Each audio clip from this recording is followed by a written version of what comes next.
a wrong turn on a wide-body passenger jet led the pilot straight into a volcano. Stay tuned to find out the shocking truth to this true story. The year was 2015, May 2015. The flight was scheduled to depart from Malabo, Equatorial Guinea, to Douala, Cameroon. There were very few passengers on board, only 23 of them. The crew members involved consists of 11 cabin crews and 3 pilots. The aircraft that they were using was the state-of-the-art Boeing 777. The 777 is an American long-range wide-body airliner developed and manufactured by Boeing Commercial Airplanes. It is the world's largest twin-jet.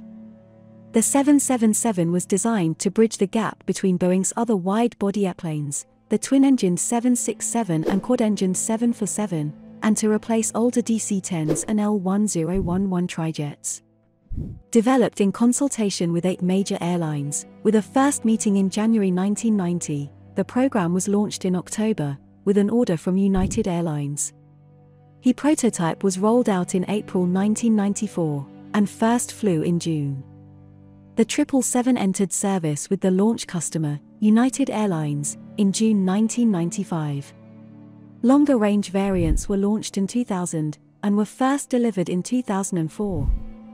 It is the first Boeing aircraft with fly-by-wire controls. It initially competed with the Airbus A340 and the McDonnell Douglas MD-11, both now out of production, and as of 2021 competes with the Airbus A350 and A330-900. The captain had about 18,000 flight hours with 6,000 hours on the Boeing 777. The first officer was the pilot flying that day, with 5,000 flight hours and 3,300 hours on type. There is a third pilot, which is the relief pilot.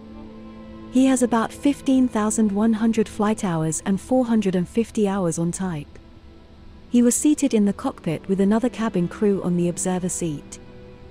Before we continue with the story, we need to know some important facts about Mount Cameroon. Mount Cameroon is an active volcano in the southwest region of Cameroon next to the city of Buea. It is also situated near the Gulf of Guinea. Mount Cameroon is also known as Cameroon Mountain or Fako. It is the highest point in sub-Saharan Western and Central Africa. As of today, it is the 4th most prominent peak in Africa, and the 31st most prominent in the world. The mountain is part of the area of volcanic activity known as the Cameroon Volcanic Line, which also includes Lake Nyos. Lake Nyos was also the site of a disaster in 1986. The most recent volcanic eruption occurred on the 3rd of February, 2012.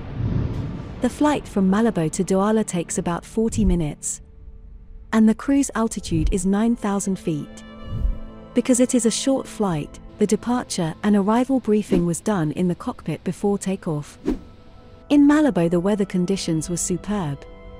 However, at their destination, it was raining with some low clouds as well as some cumulonimbus clouds.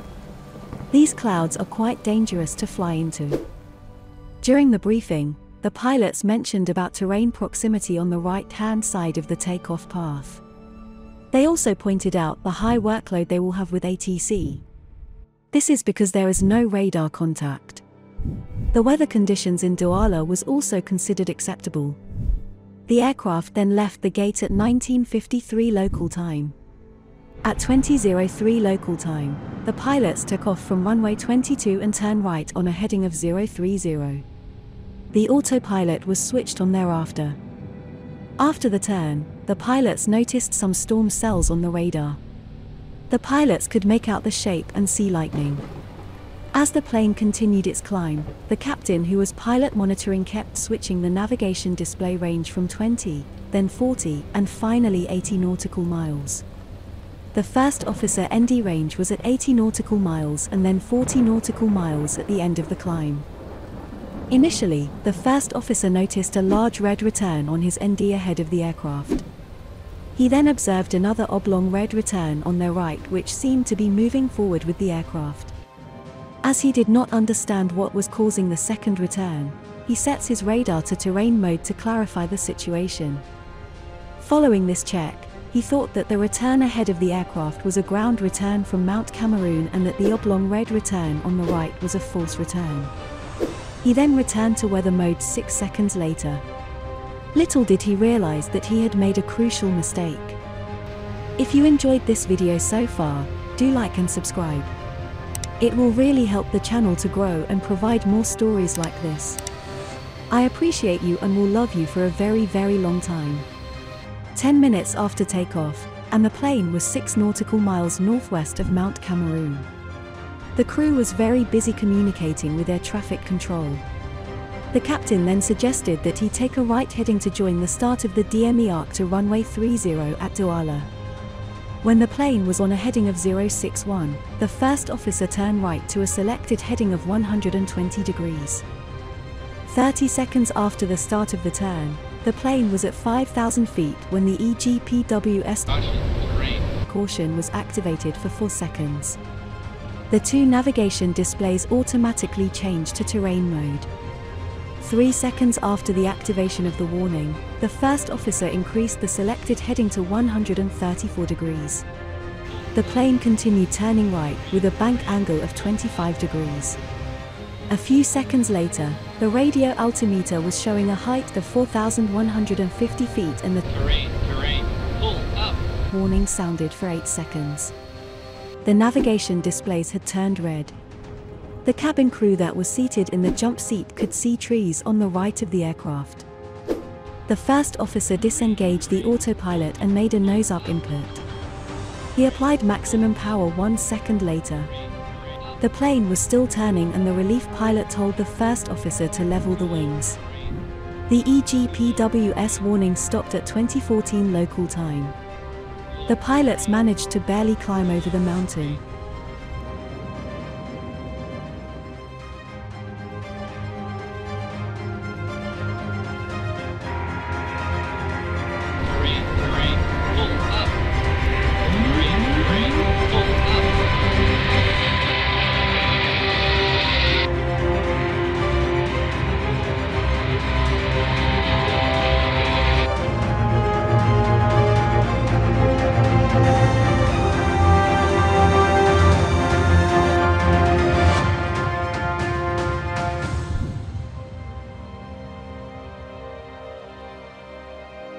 The summit of Mount Cameroon, which is an active volcano, is at an altitude of 13,200 feet.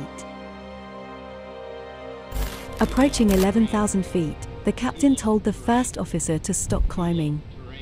But the first officer kept on climbing. Passing 12,000 feet, the radio altimeter showed a height of 2,100 feet, corresponding to an altitude of 11,500 feet. 1 minute later, the plane reached 13,000 feet and resumed its navigation for ILS DME arc runway 30 at Douala. They landed without incident. 10. Once they landed, the pilots discussed with Air France Operations Control Center and continued its journey to Paris with the same crew. During the investigation, they found out that the charts did not include the correct representation of the terrain. The terrain altitudes were also not displayed on the ND. This could have resulted in the pilots not being aware of the altitude of the surrounding terrain. The 2 navigation display was also in weather radar mode. The crew interpreted the returns that they were seeing were false. In fact, what they were seeing was Mount Cameroon. The investigators also concluded that the operator did not carry out en route risk assessment. This incident could be prevented if the crew was made aware of the risks. Even though the procedure to clear the terrain was carried out immediately, the procedure does not guarantee terrain clearance. Therefore, the wings should be level in order to obtain the steepest climb gradient. A turn should only be made if the crew could see the obstacle ahead of them. Lucky for them, the relief pilot reminded the first officer to keep wings level. 200. We would like to know what do you think about this incident. Do comment below and thank you for watching.